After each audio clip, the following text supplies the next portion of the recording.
ụbọchị Nkwọ.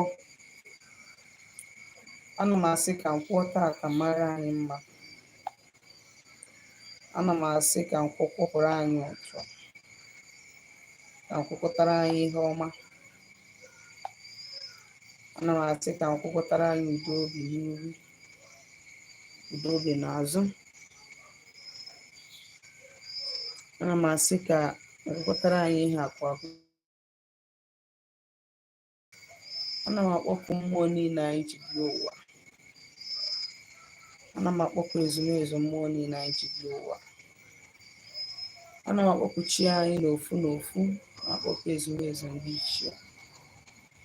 Na-akpọku mmụọ niile so anyị be nna anyị na-ekwu nna anyị.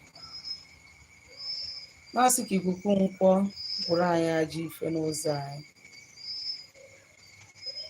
Ka ikuku Nkwọ kupụrụ anyị uke. Ikuku Nkwọ kupụrụ anyị agbakata mbọ ma agbatara anyị ihe akụ akụ na ihe enwe enwe. Ana m asị n'ebe ọbụla anyị tiri aka na ụfọ na ọya gara anyị. Anyị gbuo n'iru na anyị ga-ebute ihe ọma. Anyị gbuo n'azụ na anyị ga-ebute ihe ọma. Anyị gbuo n'aka anyị n'aka ekpe na anyị ga-ebute ihe ọma. A sị m na ọmaka ga na-emere anyị. Onye ọbụla na-achụ anyị ga-ada. Ọfụrụ anyị awụ aja ga-eji isi ya wee zere aja. Onye ọbụla si n'ọnwa anyị ka ọ chọrọ ya buru ụzọ gawa. Ọfọdụ ka m na-agọ n'isi anyị niile n'ofu n'ofu wee na-asị na ọ ga-adịrị anyị na mma. Tata wụ Nkwọ na Eke n'Orie na Afọ na Afọ na n'ụbọchị na anọ ise. Ndị nwe Igbo ndị ọma njem.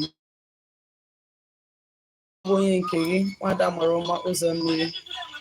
Ọ bụ onye mgbasa ozi ọma ọdịnala Igbo, bụrụkwa dibịa Igbo. Eji m mgbọrọgwụ na akwụkwọ na mmiri na aja ala wee na-azọ ndụ. Eji m ohere a wee na-ewetara gị ozi ọma site n'aka ndị mbụ na ndị egede bụ ozi ndụ bụ ozi udo. Wee na-asị gị ndewo gị nwa bụ onye Igbo. Ọ bụrụ tata wize gị sonyere anyị, ana m ekele gị. Wee na-asịkwa ndị anyị na ha dị mbụ nọrọ na njem, ana m asị gị jide ka iji abụrụkwa ji ife. Ichi idere meseji na WhatsApp m na o nwere ozi ị chọrọ izitere anyị, ma na ịchọta ma na ị nwere ajụjụ personal question ị chọrọ ịjụ, idere m ozi na 0701163. Ichi ịkpọ akpọ ịkpọ na 09166911575 07037311663. Adịghị open for calls. A lot of people can appoint na the number. So you can just as a call mainly 09166911575. Ị gakwaziri isiokwu ndị maka ya wee bịa. Isiokwu ndị maka ya wee bịa tata wụ ihe anyị Ikuchi mmụọ n'ọdịnala Igbo. N'ala Igbo. Ana m ekele gị Eze Chimaobi na Tiviti ka tata wụ Nkwọ mara gị mma. Ọ bụrụ na o nwere ajụjụ ị nwere ịjụ m directly, ịnịdị ka m saa gị kịta. Echefukwana drọpụwara m the question now so that as soon as I am done, ndị aza gị ya bụ ajụjụ. Ikuchi mmụọ n'ọdịnala Igbo bụ ihe dị mbụ wee dị. Ọ bụrụ ihe a pụtara kịta ọ dị. Ikuchi mmụọ dịka mgbe gboo, o nwere mgbe a na-eme ikuchi nwaanyị, which na o nwere obodo ọ ya abịga na be ha, ha ka na-eme ihe gbasara ikuchi nwaanyị. A na-akuchi nwaanyị ọ bụrụ na onye nụrụ nwaanyị nwụrụ anwụ, nwanne ya nwere ike declare interest, kuchie nwunye ya. Nwunye ya mụwara ya ụmụ, a na-eme ya mgbe gboo. O nwere ọtụtụ obodo ka nwere ike ịna practice such thing. Ihe gbasara ikuchi mmụọ. Ikuchi mmụọ wụ a lifetime task. Oh, a lifetime and a great task. Ọ wụrụ ije mmadụ nwere choice isi na ọ ga-eme mana ọ ya eme. Yes. Mana ihe anyị ga-aghọta bụ na tupu anyị abịa ụwa, bụ ihe ụwa a na-ekwu okwu ya, tupu anyị abịa ụwa, na ihe ndị a na-eme gịnị, ọ na-eplay role. Ihe awụ ihe imirikiti n'ime anyị kpebiri wee bịawa ụwa. Some of us, imirikiti n'ime anyị kpebiri na anyị bịa na mmụọ dị otu a na mmụọ dị otu a na anyị ga-akụchi ha. Ọtụtụ kpebiri na ha bịawa ụwa na mmụọ dị otu a dị otu a na ha ga-arụrụ ha ọrụ, ha nwa ga-arụrụ gị mmụọ ọrụ. Abịa n'ikuchi mmụọ, ihe gbasara ikuchi mmụọ bụ eso na chi abịa. Mmadụ nwere ike iwu iyi uwe onye ahụ wee bịa. O nwere ike ịdị onye ahụ nwere ike ime ya inherit. Ị nwere ike ime ya inherit from your father. Ị nwere ike ime ya inherit mgbe ị nwụrụ wee bịawa ụwa. Because ọ dị ka anyị ọwụ ndị mgbede ọma Maazị Chibụzọ ụgwọ anyị. Ọtụtụ mgbe imirikiti n'ime anyị ọwụ ndị dibịa mmadụ na mmụọ, anyị na-eje ije gbapụta ndị aka ji. Then anyị bịazie anyị adị distracted by the things anyị metiri. Ọnya na-akpata ịfụ mmadụ ọbịa ụwa, o chefu ihe o ji maka ya wee bịa. Ịgwazie ihe gbasara kọọlụ ya, ọ sị gị how come na nna ya wụrọ dibịa, na nna ya wụrọ dibịa, na dibịa dịrọ na be ha nka. Ọtụtụ na-adị awụ ihe mmadụ mee gịnị ubiri wee bịa ụwa. Ọtụtụ nwere ike ịwụ ihe mmadụ nwere ike ime inherit.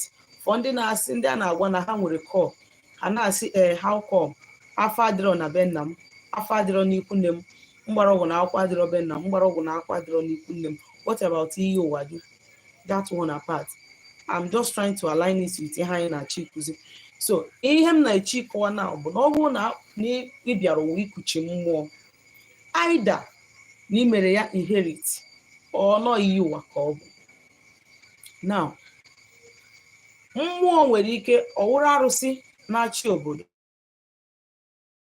mmụọ ụmụnna na-efe. O nwere ike ọ bụrụ mmụọ that is family nke gị nwa na onwe gị fere. Ọ bụrụ na njem ị na-abịa is to take over, ibudezi ọfọ ya bụ mmụọ. Then ọ wụzie na ịbịa ụwa ibudezi ọfọ ya bụ mmụọ, then o nwere ike mgbe ahụ ị bịara ụwa ịdị unconscious of that ikuchi mmụọ ahụ. That reason bụ to come and take over either by inheritance or by gịnị destiny. You understand? Now ị bịazie onye na-achị dị mmụọ achịbachicha gị nwasị na ị na-eje ụka, ma ọ na okweghị mechiri ya, ma ọ na ị na-eme ọdịnala mana ị chọrọ ịbanye ihe gbasara ọdịnala n'ime duto na ị chọrọ ịnọrọ ebe a ịnọrọ ebe a. So you don't want to go into tradition, you start giving call. Remember, ana m ekwu ya sị ndị aka ji ọfọ nwere call. Ọ bụrụ na ịbụ aka ji ọfọ arụsị obodo gị, believe me, ihe na-eme onye dibịa ga na-eme gị otu a ha si. In fact, nke gị nwere ike ịka njọ. Ọ kpọrọ gị ikuchi oche, the throne of your land, oche ndị eze be nna gị. You decide to neglect it or to abandon it. Believe me, there is a punishment for you. Ije kuchie mmụọ abụrụ ihe eji force abanye. Ọ ihe na-eru mmadụ eru. Ọ ihe ọ ga-awụ ruo gị ịchọpụta na o ruru gị, ijiri nwayọọ wee mee gịnị, wee sowe the team, mawa usoro esi eme ya, mara ka ya bụ mmụọ si arụ, mara ka esi aga ya nso, mee ihe kwesịrị ime, mee rituals kwesịrị ime, perform ihe ndị kwesịrị perform before gịnị inwe ike wee bude ụfọdụ mmụọ. Now ọ bụrụ na a kpọrọ gị ọrụ ma ọ na wee bịara wee bịa kuchie mmụọ, and you are allowing that spirit to be abandoned because of your belief. Maka gịnị na imirikiti n'ime anyị wụ ndị nọ na chọọchị tupu ihe dị otu eme gịnị eme anyị, ma imirikiti ndị anyị ma wụ ndị nọ na chọọchị tupu ihe dị otu anụnwa eme ha. Okay, now mgbe ihe dị otu a pụtara, or maybe na somebody jegidere ije wee gwa gị sị gị ihe a na-eme gị nekwe ebe o jere maka gị nekwe ihe a gwara ya. Give one onwe gị, maybe because of ka the things you so you decide to give it a try and you still confirm on your own na mmụọ dị otu a chọrọ ka ikuchie ya. Do not say no. Do not say no. Ịbịa na ọdịnala, maka ndị na-ekwu okwu ya mewe ọdịnala ya ka ga-eje n'igwe. Dibịa ọdịnala, onye na-eme ọdịnala, mana ihe ị ga-aghọta wụ, ọ bụrụ na ịbịa ụwa especially the case of, in fact, ma ọ wụ inheritance o, ma ọ wụ iyi ụwa, ma ọ wụ destiny, ịbịa ụwa ịbịa ọbụna n'obodo gasị nye ya akụchi ijewe ụka ma ọ wụ iju. First thing ị ga-amakogodo na your life at Holy Ghost fire ihe etibe, ma your father ahụ ihe ahụ kwere aka ga-etire ga-azọ ya. O nwere amount of fasting ọ ga-eme ga-azọ ya. O nwere amount of midnight prayer ọ ga-eme ga-azọ ya. And as ka ọ na-eme gị, ọ ga na-eme ụmụaka gị. And mind you, onwe ka isi megide wee lọkwa ụwa ọrụ destiny. Onwe gide ka isi wee megide l'ụwa ọzọ, you will still suffer that disobedience. Ọ bịazo na-eme gịnị, ọ na-akpagharị gị anya. Ọ kacha njọ wu ndị ọ na-abụ ihe dị otu ahụ ruo ha chọwa ka a ga-esi were fire burn them wee mebie ihe ndị anwa. Mara n'ime ga-arụ ya eso ụmụaka gị generation to generation. Ihe anyị na-ekwukwa awụ, anyị na-achụ àjà, anyị na-agba ụkọ, anyị na-emebi ajọ ọgwụ, anyị na-anapụta ndị aka. Bring out this topic na-akụzi ya wụ, these are the things that can possibly be hindering all that you've been doing. Ọ bụrụ na nna gị kwesịrị iwe aka ji ọfọ arụsị be nna gị, ọ sị na ọma mee ya abandon, be rest assured na the thing, the cause of his son or through that his daughter nwere ka ọlụ wee ya as a grandchild, mana soul ya nọzi in the body of that child. Ebe ọ na-aka njọ kpatakpata, ọnwụ abatawa na ngwurugbo. Ọ bụrụ na asịrị isi ka emebie ya, that you don't want it, for that n'ihi emebi ya. Ihe mmadụ na-anọrọ maka na ụdịka mmụọ dị otu ahụ abụrụ ofu onye bụ ihe wetara ya dobe. Before abịa na mmụọ ọrụ obodo mebi nke egwuru egwu, ịma na enwere mmụọ a na-egwu egwu, nwee nke ga-awọpụta opuoro onwe ya ebe dị ya mma. For instance, ọwụ na mmụọ egwuru egwu, for example, ka nwegodu ọdụ ọmụmụ, ọkwa odolugo anya na ọ wụrụ sọsọ naanị ofu onye gburu ya bụ ihe wee dosa. Na ọ bụgoduru na ofu onye gburu ya bụ ihe wee dosa, ị mara okwu o kwuru mgbe ọ na-eme that thing. So it is possible that you cannot use the right words mgbe ahụ ị chọrọ ifili n'ime gịnị na ị chọrọ imebi ya. Ọ wụzie n'imebiri that thing na-emebi, do you know what it will do? Ọ ga-ebutagba ọnwụ. Ịma na ihe dị n'ụwa ahụ na ị na-achụ àjà ka ụzọ gaa, na ị na-achụ àjà ka ije obodo Igbo, na ị na-achụ àjà ka ime nke aka ime nke ọzọ. If there is no life, there is no point doing the rest. Ọ bụrụ na ndụ adịrọ, there is no point doing the rest.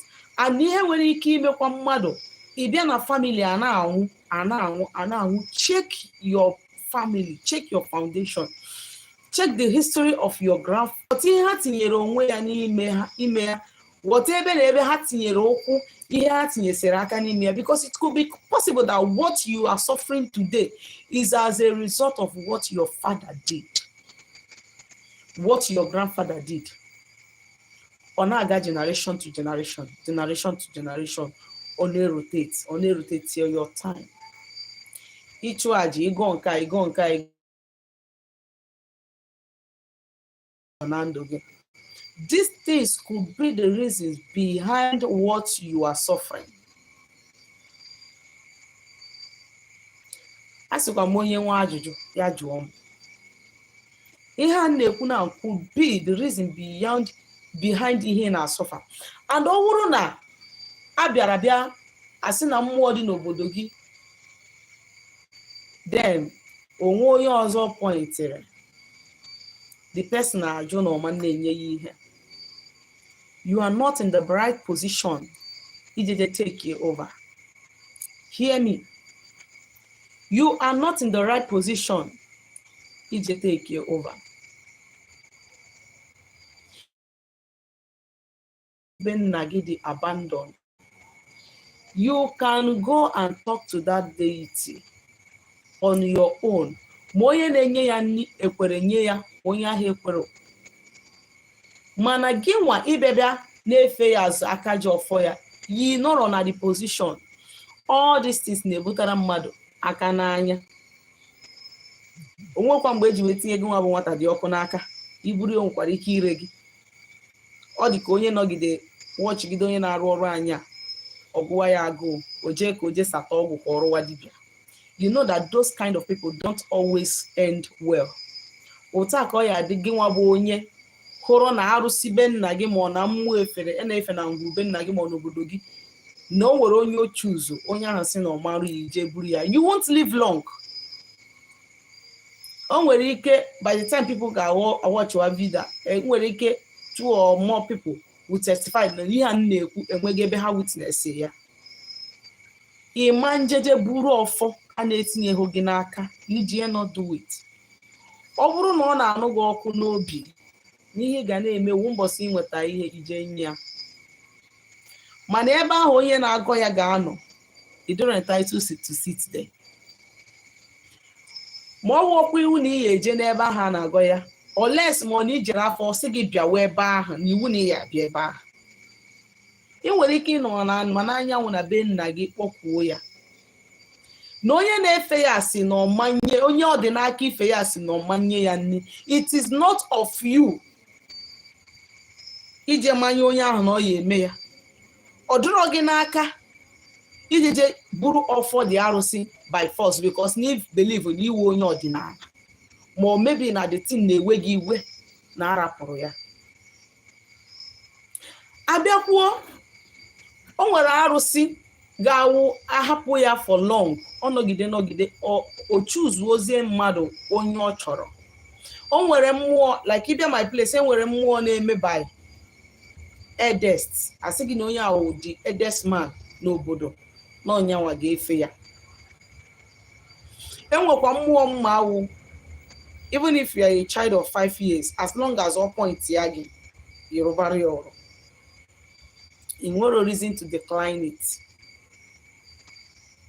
So na mmụọ nwere ike ichuze okenye, mmụọ nwere ike ichuze nwata.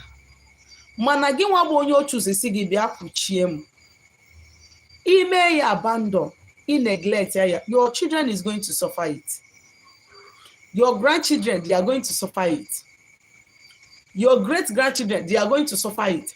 And ihe ọzọ ị ga-ama bụ imegide nwụọ ọnwụ without emeri ihe mmụọ ahụ si gị mee.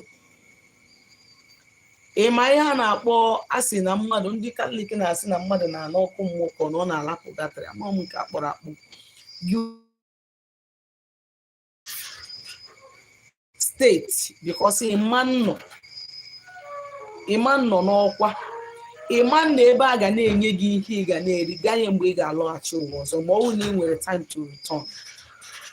Ihe ị ga na-emewu na o nwere ike enye gị ofu osisi, ị na-awa nkụ ahụ, ị ga-awagide ya ebi ebi. Enwere ike nye gị ofu osisi, asị gị were zabebi ya, ị ga-ebegide ya oti ebi. Your purpose of creation for being useless, so totally useless to humanity. Onya ka anyị ji si na ọkụ a ọrụ awa ọkụ. Enweta ihe esi wee jide ya, the road will be very clear for you to lead yourself and ndị nọ gị n'azụ wee gafee. Enweta ihe esi wee jide ya, ole gị. Ị na-eje ụka, N'ire-eji ụka adịrị ya. N'ire-eji ụka adịrị.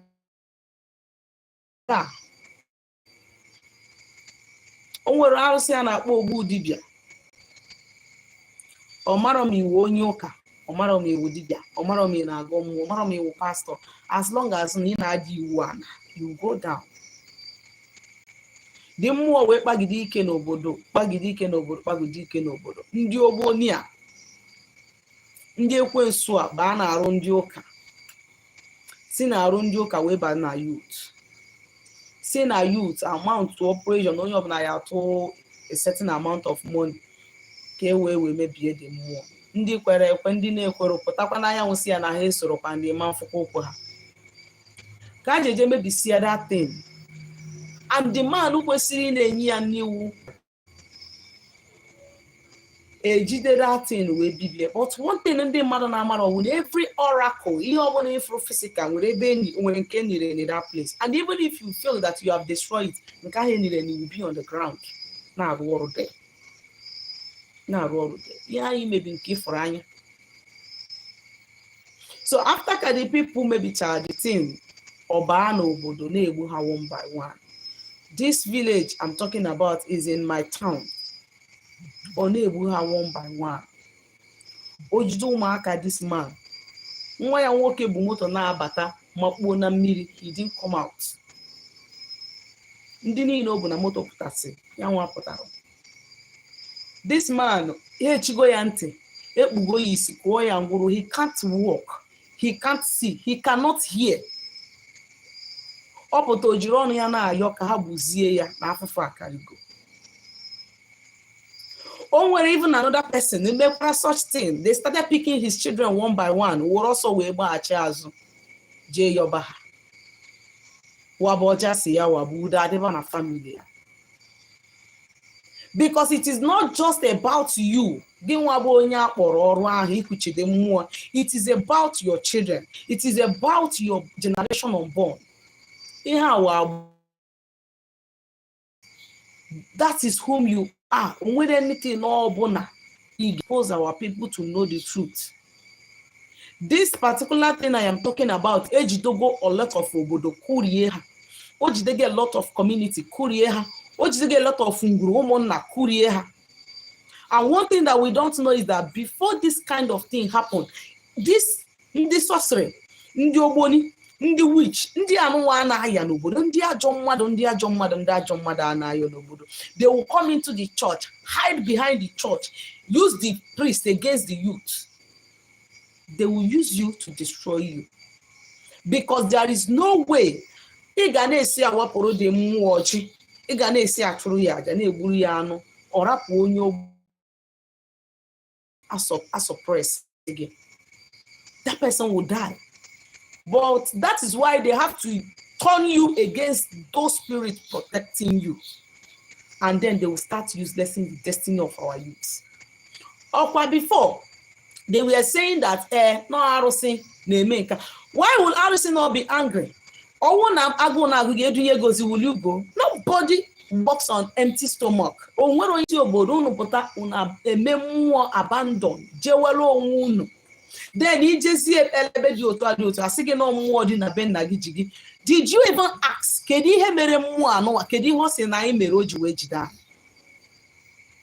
Of course, if you ask your priest, if you ask your pastor, they won't give you any reasonable reason.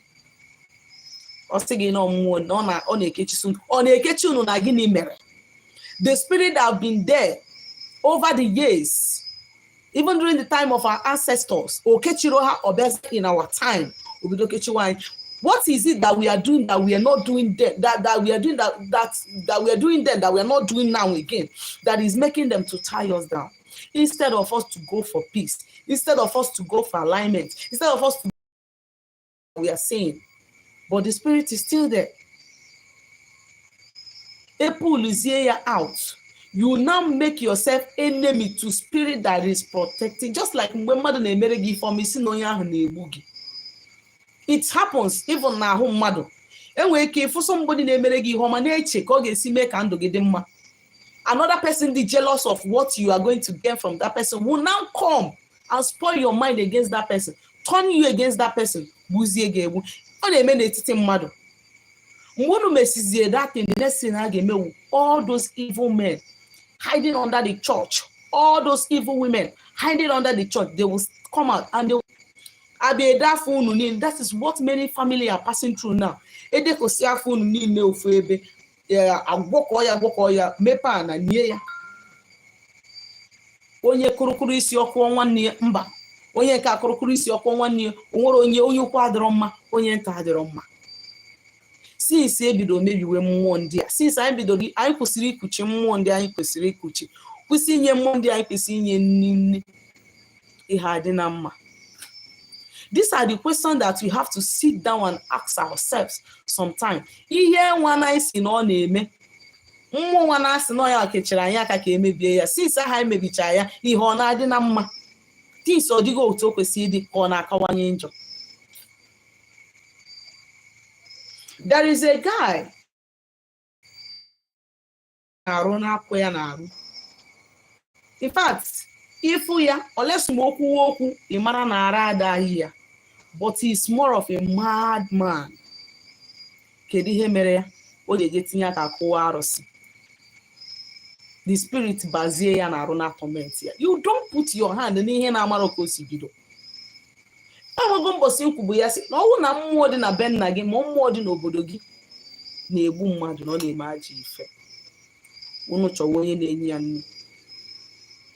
Unu chọwa onye na-enye ya nri. Ndị m na ha nọ nkwe ha nkwa mmadụ, isi mmadụ ma ọbara mmadụ na ha mee ihe a na ngenye ha, they will do it. Maka na ọmụwa na-enye ha nri ka ha na-anụ ihe ọ na-ekwu.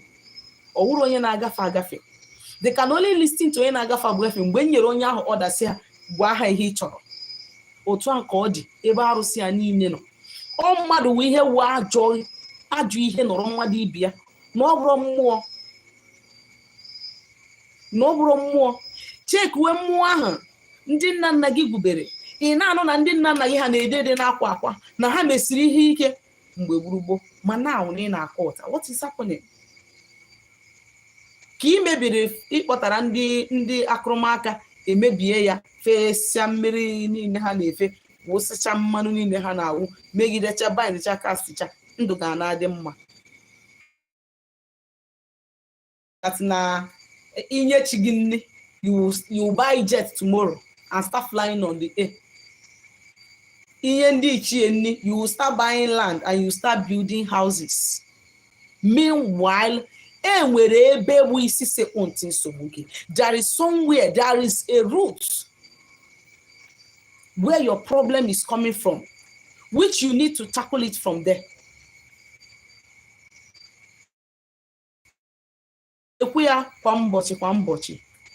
Ọ dị ka ọ bụ na agba gị afa asị gị na ọgwụ dị n'isi gị. Then ị jụrụkwa n'afọ ahụ. Ị jụrụ afọ ahụ si ya ọgwụ a ọsọsọ naanị m nwa ka ọ n'isi ezinụlọ m. Maka na enwere ọgwụ, onwe onye ga-apụta personally ọ chọba gị. Onwe onye ga-apụta o jide family jikọọ ha ọnụ na onwere onye ọbụla ga-amount to a good thing. Why that? Na mmụọ dị na ana na-echekwaba unu has been destroyed. You people are trying to go your back on them and they have also turned their back on you. That is why they will allow that negative charm to stay there and be spoiling things. If not, there is no way they will invoke such evil power, and those spirits that you've been feeding will allow them to stay. No way. Enwere mmụọ na-akpọ ọrụ. Mgbe ụfọdụ mgbe ndị gboo na-egwu ọgwụ dị otu ahụ na a na-etinye nrụ ahụ, enwe ajọ ihe batara, that one will neutralize it immediately. So learn to ask, ọgwụ ahụ agwọrọ ọwụ so I want to understand so that you know how to handle it. Then ọwụ dịka na ọgwụ emere eme wee nibebe unu. Dibịa mebiere gị ọgwụ enu, mebiere gị ọgwụ ana from China ya. It will not work.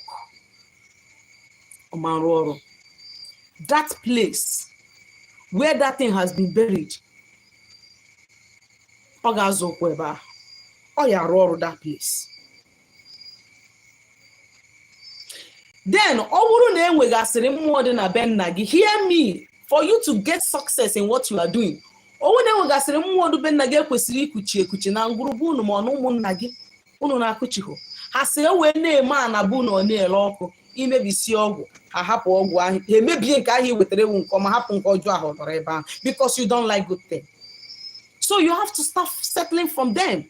They are the root of your problem, because had they been they are active, there is no way another negative charm will come in and be. Oweburu amaka. Ikuchi mmụọ dị na be nna gị. We have lost many powers. We have lost many spirits.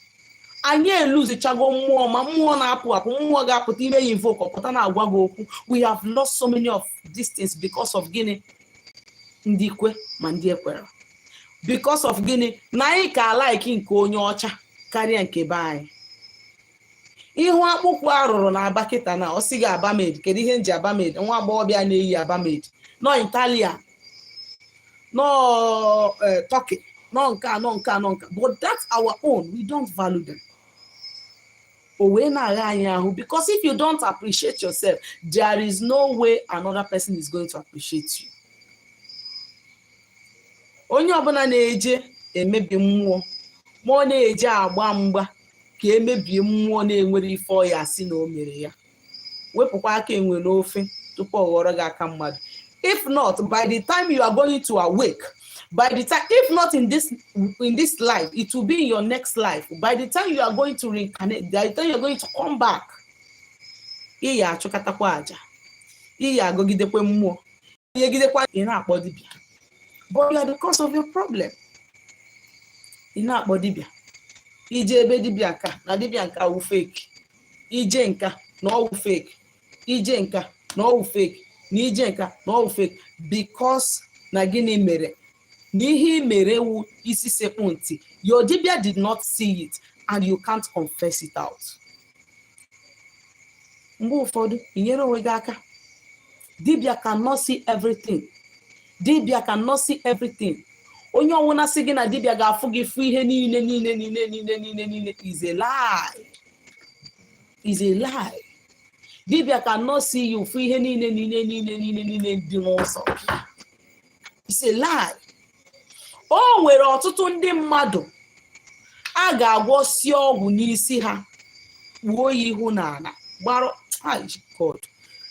gbara ọtọ gwọrọ mmadụ ọgwụ, gbuo ya ihu n'ala, gbara ọtọ, jaa. Ọwụrụ nwaanyị ya jaa ike n'ọgwụ ahụ, ọwụrụ nwoke ya jaa ike n'ọgwụ ahụ. We declare that there is no man born of a woman that can see this. Ndị kwesịrị inye nne meziwe ihe ndị kwesịrị imezi from the root. The next thing ha ga-eme wu ihe ndị ahụ asị na mmadụ ama afọnwụ, maka na anaghị agba afọ once in a lifetime. Arụchago m nka, nwe ihe nji gba afọ m, it's a lie. O nwere ike ọwụ na mgbe ahụ iruru chi gị n'ihe na ihe na-enweta every month 100,000. Ị rụọ ya, rụcha ihe ndị ahụ, ịdị lucky ụzọ ga-emepe, account 1 in millions. If enemies increase,